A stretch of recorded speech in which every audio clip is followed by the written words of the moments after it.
Hello, আসসালামু আলাইকুম। আজকে আমি থোর ভাজি করে আপনাদের সাথে শেয়ার করব। প্রথমে আমি থোরের খোলস ছাড়িয়ে ওগুলো বের করে নিয়েছি। তারপর ওর মধ্যে থাকা কতটুকু শীষ আমি বের করে নিয়েছি।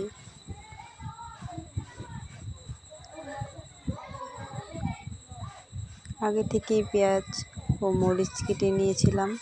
তারপর হলুদের গুঁড়া, জিরা ও দারচিনি, পরিমাণ মতো লবণ, কড়াইতে তেল দিয়ে দিলাম।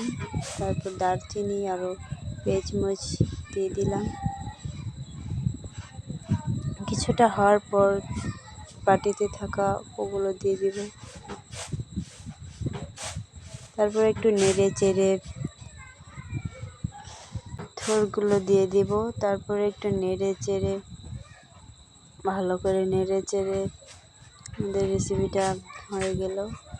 তো আপনারা চাইলে বাসায় এগুলো বানাতে পারেন, খুব ভালো লাগবে।